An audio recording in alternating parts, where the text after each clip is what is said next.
অসুস্থ সন্তান জন্ম নেওয়ায় কোনো দায়িত্ব নেবে না বাবা। অসুস্থ সন্তান জন্ম নেওয়ায় সমস্ত দায়িত্ব মায়ের উপর দিয়ে চলে গেছে বাবা। এ আবার কেমন বাবা? জানা যায় সন্তান অসুস্থ জন্ম নেওয়ার পরেই তার বাবা চলে গেছে। শিশুটির মা জানায় প্রেম করে তাদের বিয়ে, 7 বছর সংসার জীবন খুব ভালোই কাটছিল, কিন্তু সবকিছু শেষ হয়ে গেল এই সন্তান জন্ম নেওয়ার পর। সন্তান জন্ম নেওয়ার পর প্রচন্ড জন্ডিসে আক্রান্ত ছিল। এরপর থেকে শিশুটি শারীরিকভাবে অসুস্থ হতে থাকে। এখন সে প্রতিবন্ধী। এই সন্তানের দায়িত্ব এখন তার বাবা আর নেবে না। সন্তান এবং তার মাকে রেখে চলে গেছে। শিশুটির মা জানায় তার স্বামী আগে একটা বিয়ে ছিল, কিন্তু সে তা জানতো না। বিয়ের পর জানতে পারে। এখন তো তার সন্তান হয়ে গেছে। সন্তান অসুস্থ জন্ম নেওয়ার পর থেকে তার স্বামী সন্তান ও তার খবর আর নেয় না। এখন তারা অনেক কষ্টে আছে। তারা তাদের এক আত্মীয়ের বাড়িতে রয়েছে, কিন্তু কতদিন তারা এভাবে আত্মীয়ের বাড়িতে থাকবে?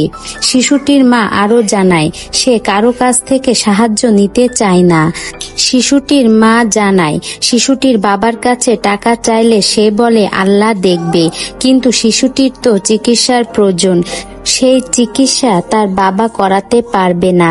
তাই তার মা এখন সবার কাছে সাহায্য চাইছে। মা চাকরিও করতে পারছে না এই সন্তানকে রেখে। বাচ্চাটির বয়স মাত্র 2.5 বছর, তারপর আবার অসুস্থ। বাচ্চাটির বয়স 2.5 বছর হলে কি হবে? বাচ্চাটি মাথা সোজা করতে পারে না, বসতে পারে না, এমনকি কিছু বলতেও পারে না।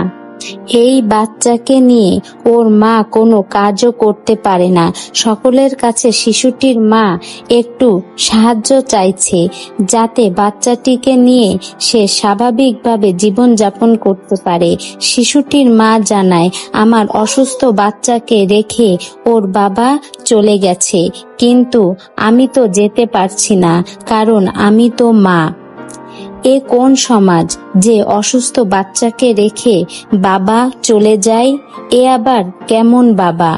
আসলে সন্তান সুস্থ হোক আর অসুস্থই হোক, তার দায়িত্ব বাবা মা দুইজনেরই থাকে, কিন্তু এই বাবা তো দায়িত্ব নিতে নারাজ।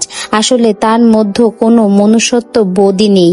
যদি মনুষ্যত্ব বোধ থাকতো তাহলে অসুস্থ সন্তানকে রেখে যেত না।